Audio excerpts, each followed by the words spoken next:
rancher inherits grandfather, dark land, 8 hanged widows, and a hidden tragedy. The rancher had never expected to hear his grandfather's name again in any important way. For many years he had lived his own life, working hard on a small ranch far from the place where his grandfather once lived. His days were simple and predictable. He woke up early, cared for his animals, fixed fences, and spent quiet evenings planning how to slowly improve his land. He believed that his future would be built only by his own effort, not by anything from the past.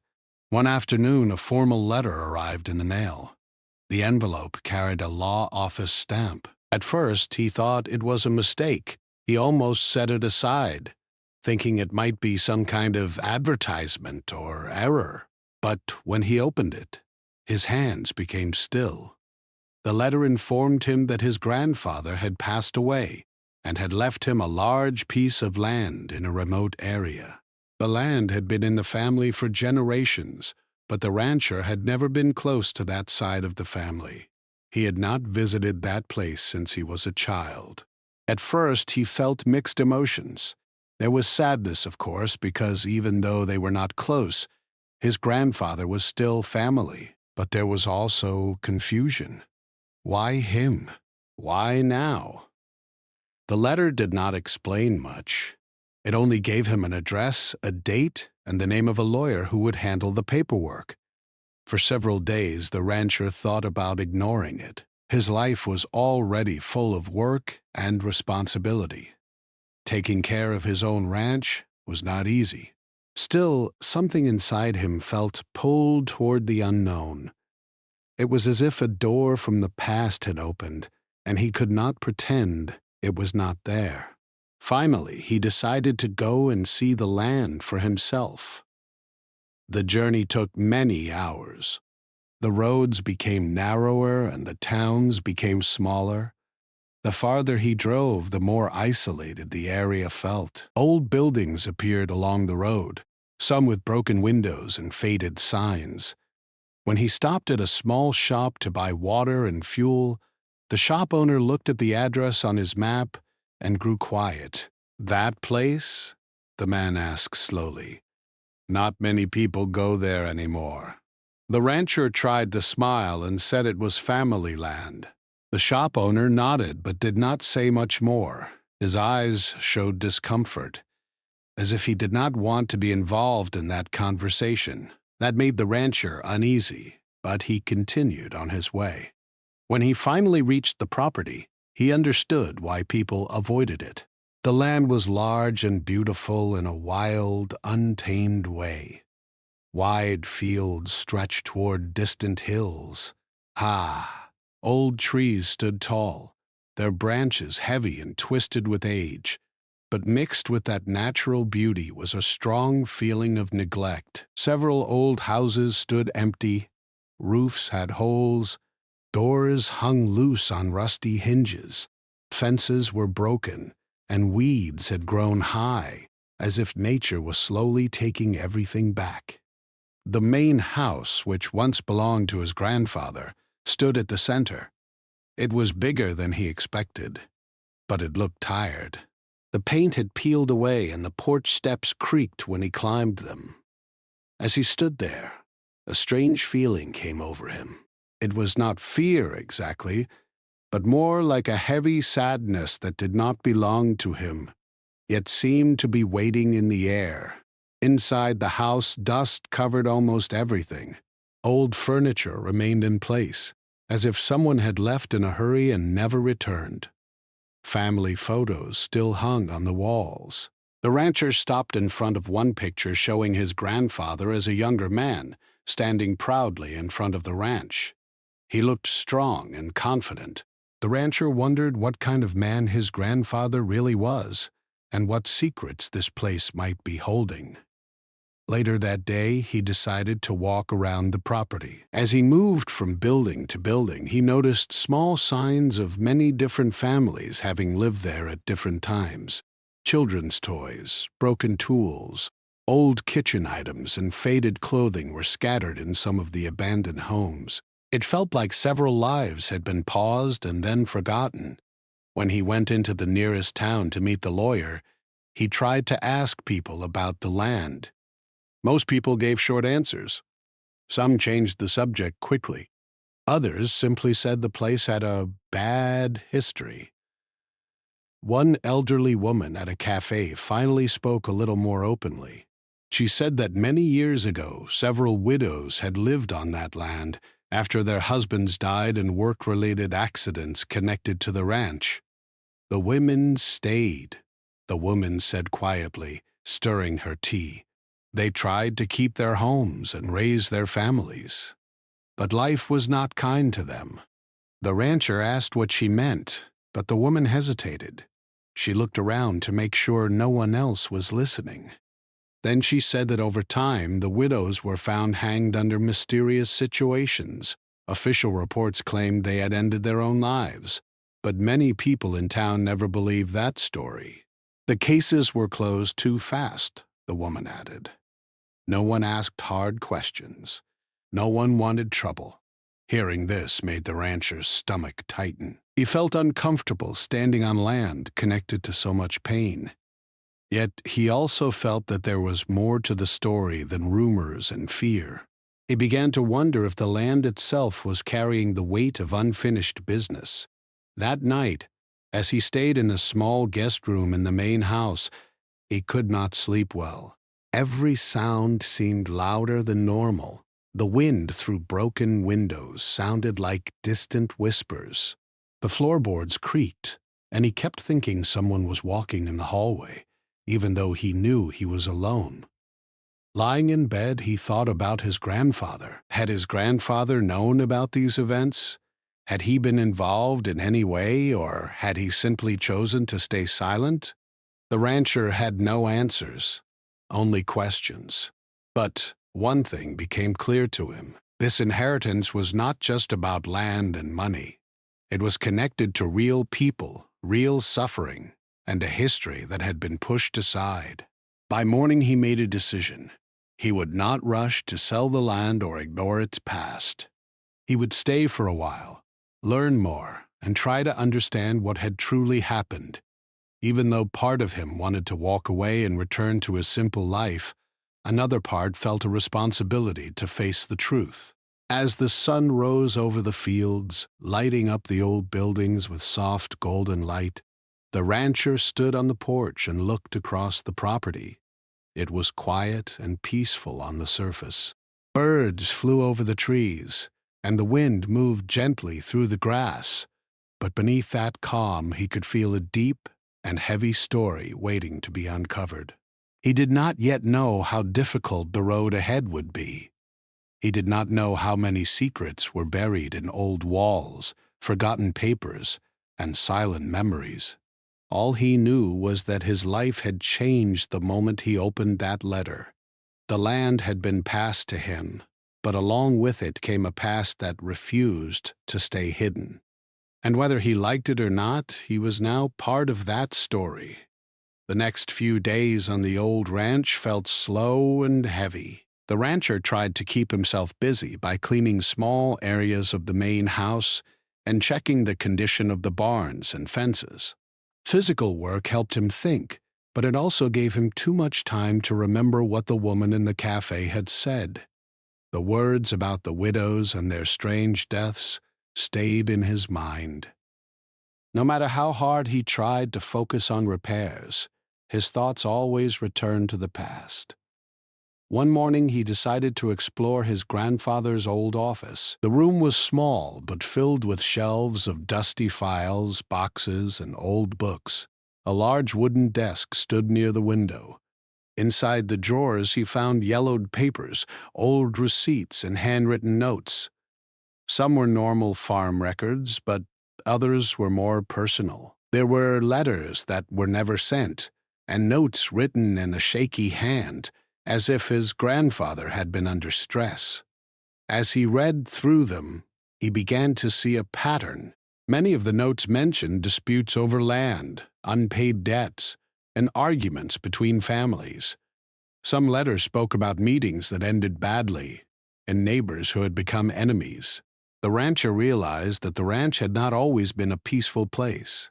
There had been tension, anger, and fear beneath the surface. In one old journal, his grandfather had written short, careful entries. The rancher could tell that his grandfather had been trying to record important events without writing too much detail. One entry spoke about a terrible accident that changed everything. Another mentioned pressure from people who want control. The words were unclear, but the feeling behind them was strong. His grandfather had been worried.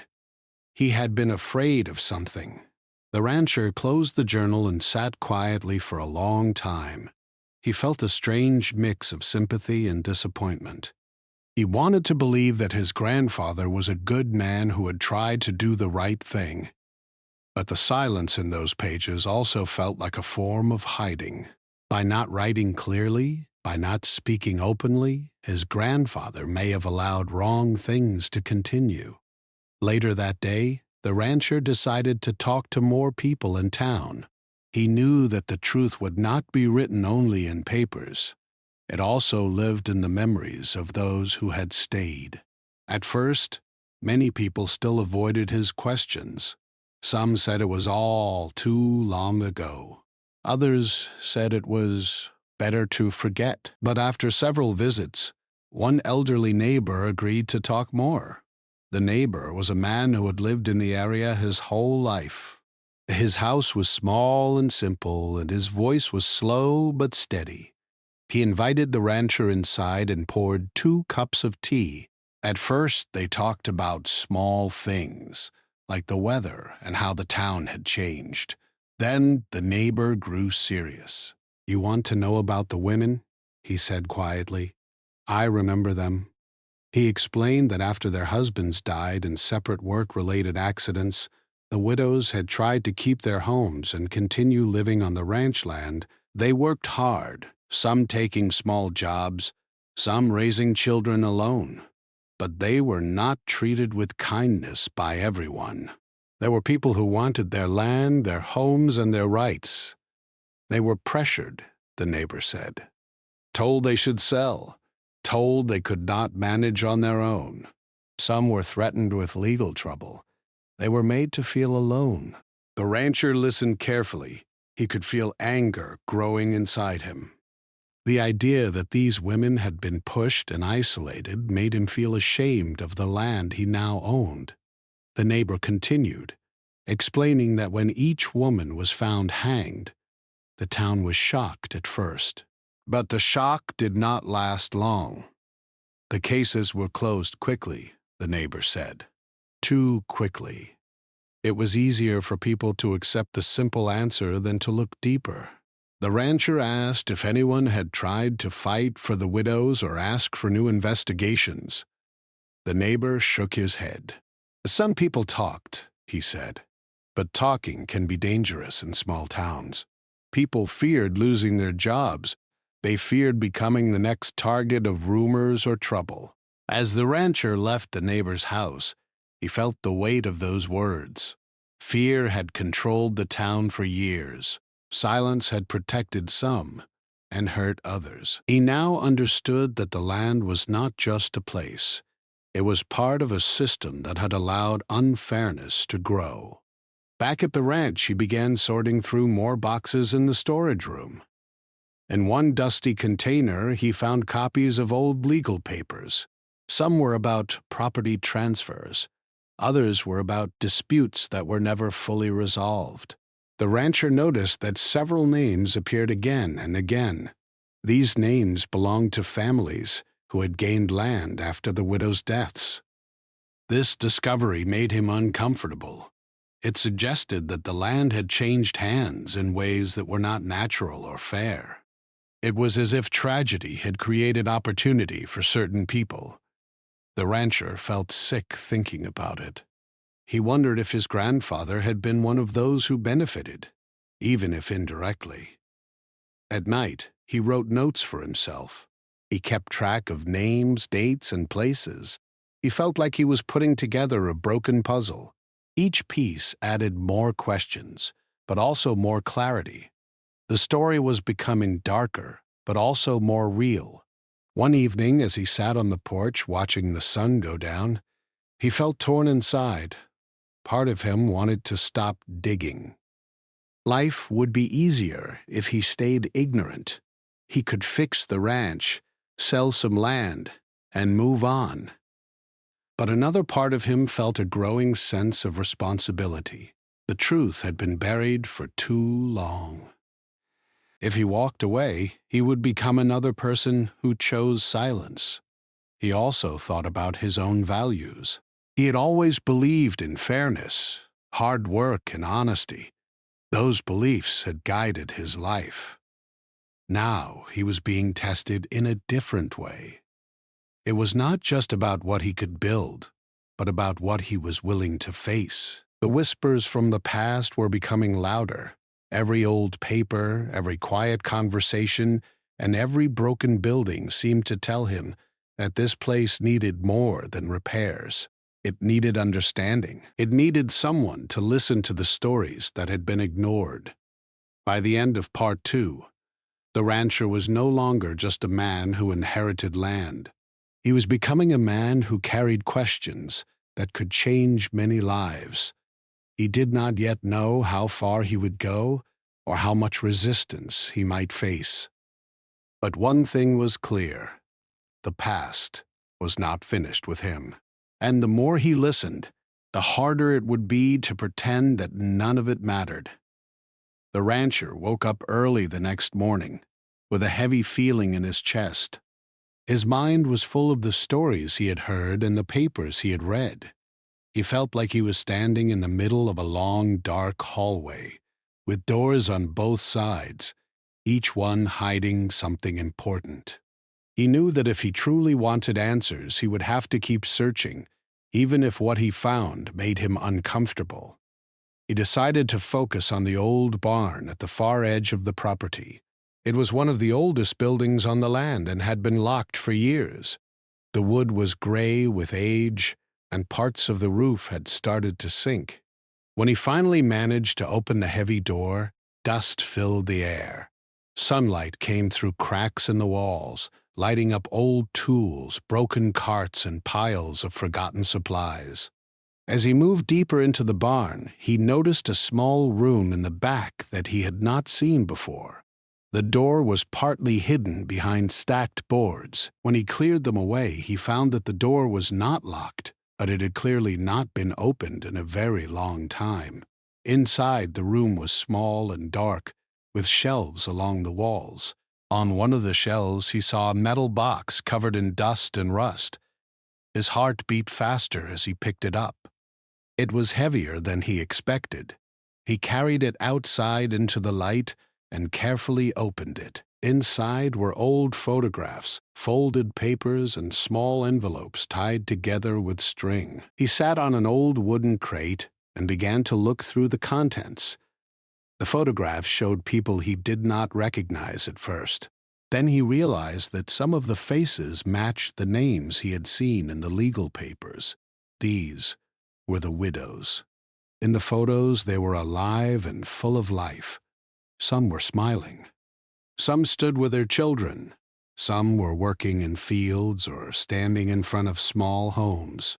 Seeing their faces made the story feel real in a way that papers never could.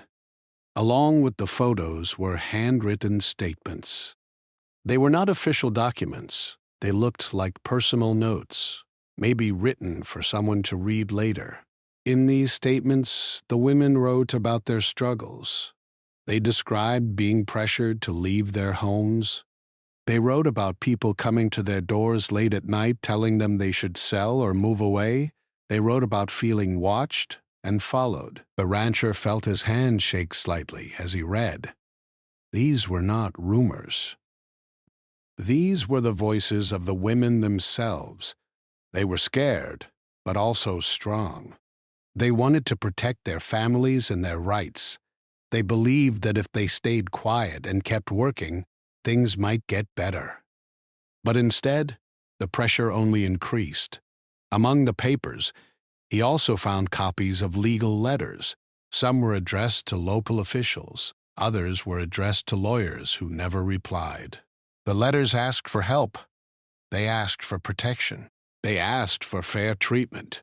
Many of them had no response written on them. It was clear that their calls for help had been ignored. One document stood out. It talked about a major accident that happened on the ranch many years ago. The accident was officially described as a tragic mistake, but the document in the box suggested something else. It hinted that safety rules had been ignored on purpose. It hinted that someone may have wanted the accident to happen to create fear and confusion. The rancher leaned back and closed his eyes for a moment. This was the hidden tragedy, the event that had started a chain reaction. After the accident, the widows became even more vulnerable. Without their husbands and without strong support, they were easy targets for pressure and unfair treatment. The rancher felt a deep sense of responsibility growing inside him. This box had been hidden for a reason. Someone had wanted these truths to stay buried. The fact that he had found it now felt like more than chance. It felt like the past was reaching out to him, asking to be heard. He carried the box back to the house and laid everything out on a large table. He carefully organized the photos, letters, and statements. He wrote down dates and connections. The story became clearer with each piece. It was not a simple case of personal choices and bad luck. It was a pattern of pressure, silence, and benefit for a few at the cost of many. As the days passed, the rancher spent hours reading and rereading the materials. He imagined what life must have been like for those women, waking up every day with fear, trying to stay strong for their children, not knowing who to trust. The more he thought about it, the more he felt anger and sadness mixed together inside him. At the same time, he struggled with his feelings toward his grandfather. The box did not directly say that his grandfather was responsible, but it also did not show that he had tried to stop what was happening. The rancher wondered if his grandfather had known about the box and chosen to hide it, or maybe someone else had hidden it without his grandfather's knowledge. The truth was unclear, and that made it even harder. One evening, the rancher walked through the fields as the sky turned orange and pink. He thought about how peaceful the land looked now. It was hard to believe that such a beautiful place could hold so much pain. He realized that land itself is silent. It does not tell stories. People do. And when people are silenced, the land keeps their secrets. He sat on a fence and looked toward the old houses where the widows once lived. He tried to picture their daily lives. Children running outside, women cooking, cleaning, working, and hoping for better days. He felt a strong urge to do something meaningful with what he had found. Keeping the box hidden again felt wrong.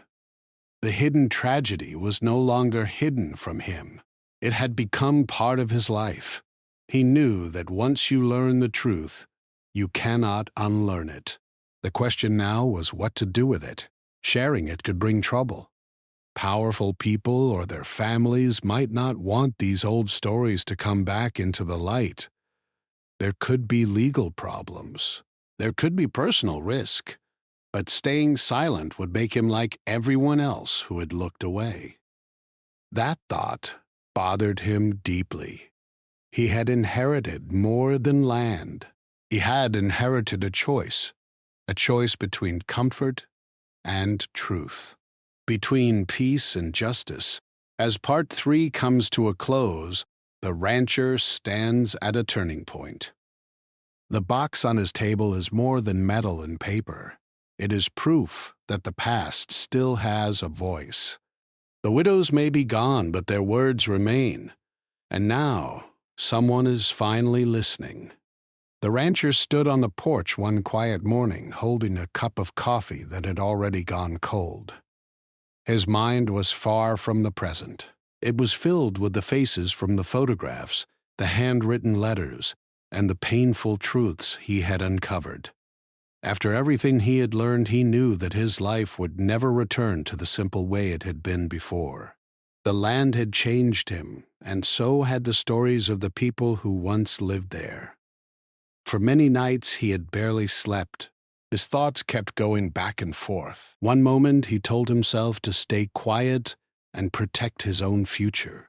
The next moment he felt the strong pull to speak out and honor the people who had been treated unfairly. The box of documents sat on his table like a silent judge, reminding him that ignoring the truth was also a choice.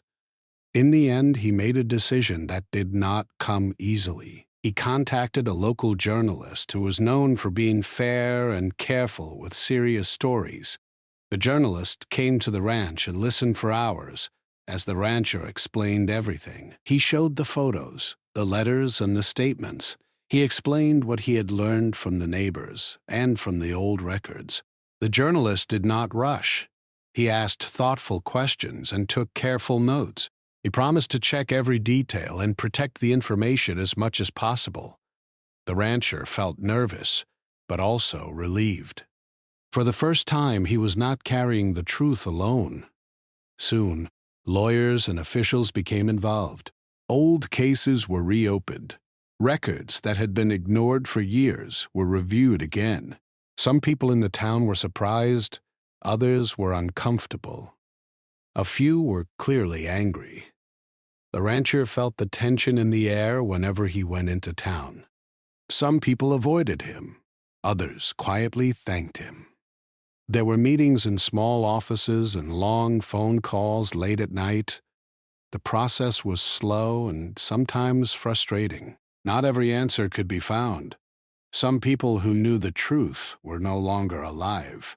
Some records had been lost or destroyed. But even with these limits, enough information came out to show that the widows had not been treated fairly.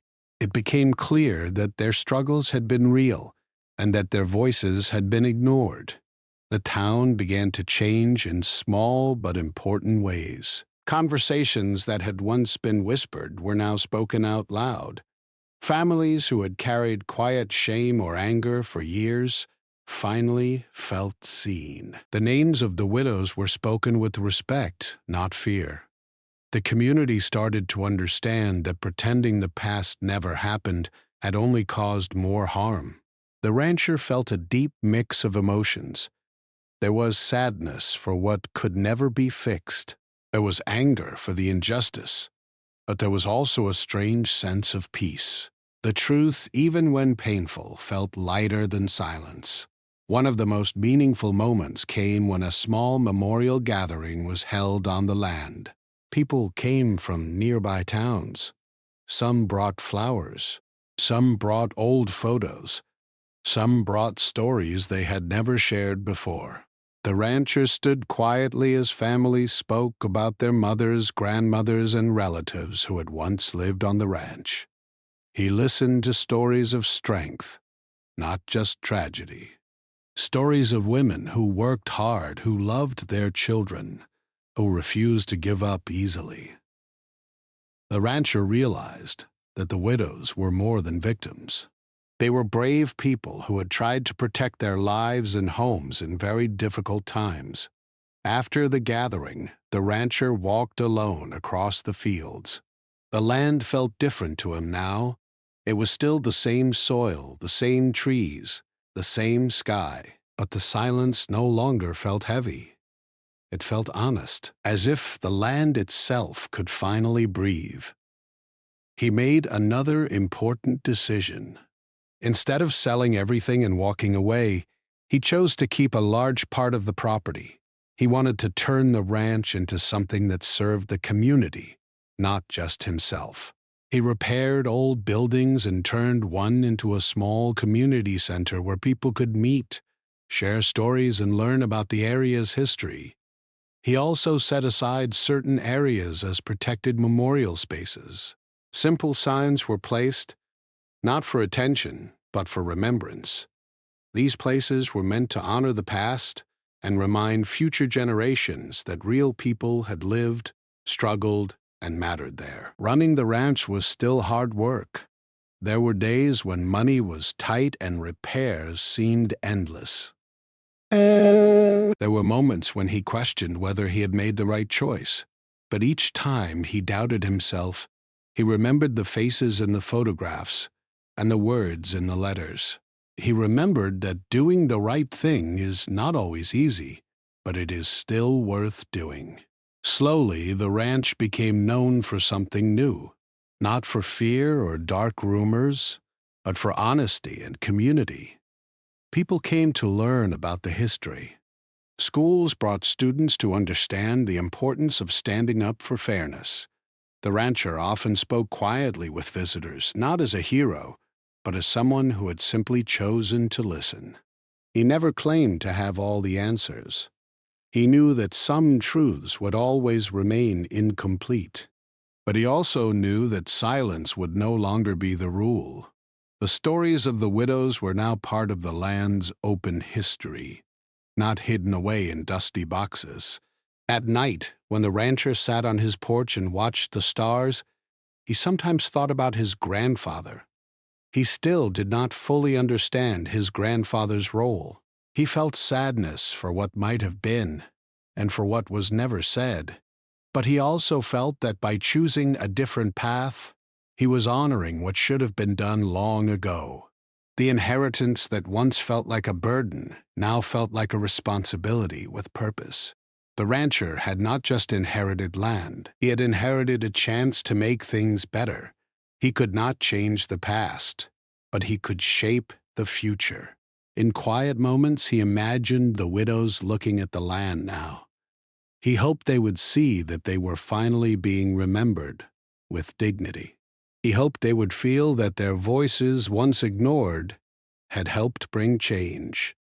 The rancher knew his life would never be simple again, but it would be meaningful, and for him, that was enough.